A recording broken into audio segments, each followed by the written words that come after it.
I work with 18 to 24-year-olds coming out of the county jail, and it's kind of a work development kind of program, but at the same time we deal with life skills classes, soft skills. We rely heavily on dealing with the character, using a holistic approach. And we really just want to get these kids on a good path to not reoffend, to not catch a worse offense that goes past the county. You know, we don't want them getting state time or federal time. Again, we know what the other end of that looks like, and we don't want to see that for them. So if we can get a hold of them before any of that happens, that's what we aim to do. So the majority of my life was spent in prison. I often do math with people. I tell them, you know, 5, 10, 15, you know, that's how old I was when I got arrested, 15 years old. But from the ages of 1 to 5, do you really remember it? All you really know is basically your family. You don't even start kindergarten until you're 5 years old. So my experiences in the free world were between the ages of 5 and 15. But my experiences in the prison world were 20 years. So the majority of my life was spent in prison. But while I was there, I took a good long look at myself. I didn't like what I saw. I didn't like the kind of person I'd become. And I dedicated myself to do everything I could to change. I was able to educate myself that way and take advantage of what little programs were available. And just really tried hard to change my life and make things better for me and for others around me. I became a facilitator of classes, actually, and a tutor. I used to teach Bible studies and whatnot, you know. And I was just looking forward to my release and just trying to prepare for that, do everything I could to, you know, regain freedom or come back home.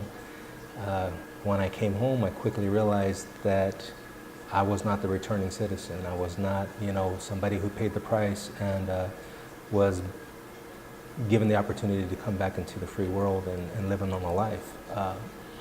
Just because you let a person out of prison doesn't mean that the prison never lets them go. And anytime I would have to check a little box that said, yes, I've been convicted of a felony, whether it had to be to apply for a job or to apply for housing, as soon as I checked that box, I already knew. There's many interviews that I've sat in and slid my resume over and admitting that I'd been in prison, you know, showing what accomplishments I had in prison and whatnot, just to have the resume slid right back to me. And told on more than one occasion, you know, we don't hire ex-cons. And so I quickly realized that, you know, even jobs like dishwashing and landscaping were far and few between for me. I did manage to get employment. Again, I have scrubbed toilets as a janitor. I've flipped burgers.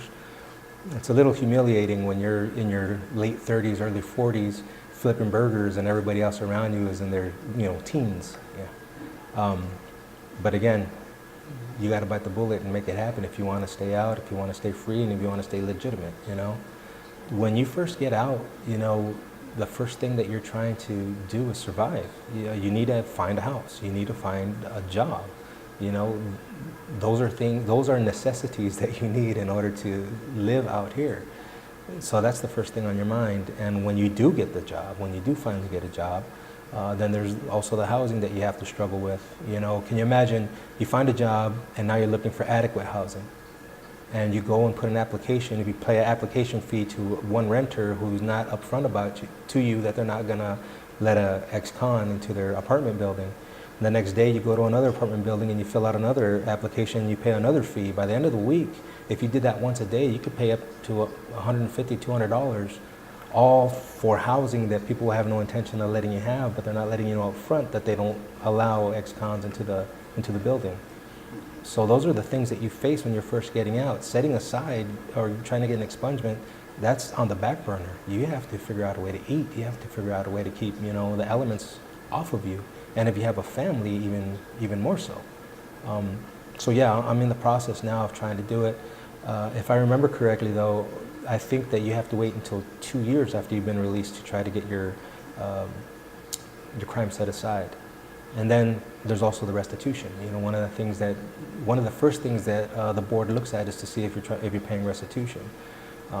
I believe that restitution should be paid. I mean, if that's part of the deal that you made, that's part of the deal you made. But again, when you're getting out and you're trying to eat, you're just trying to pay bills, that's not high on your list of priorities. So you have to wait the 2 years, and then you find out, well, are you even making payments on your restitution? Well, now I got to try to figure out how to do that and make the ends meet at the same time, just to get this set aside.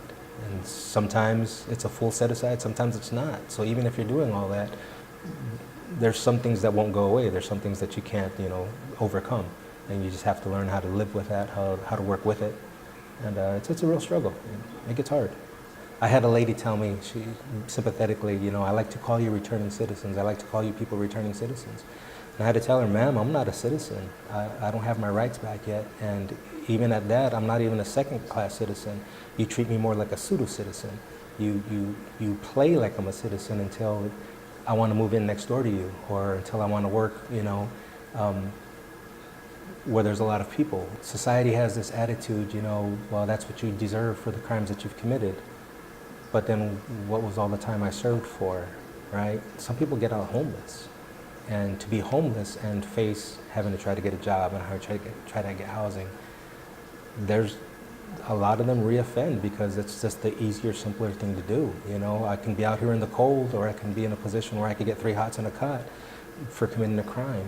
And sadly, a lot of them make that decision because they're invisible out here. I'm not saying that criminals don't deserve to be dealt with for the crimes that they commit, but when you're paid the price, then the price is paid. It shouldn't continue. It's not something you should have to carry for the rest of your life. And I just really hope that people would begin to see that and understand that not all criminals are bad people. We're people who made bad decisions. And we're trying to make right decisions now, and we need help.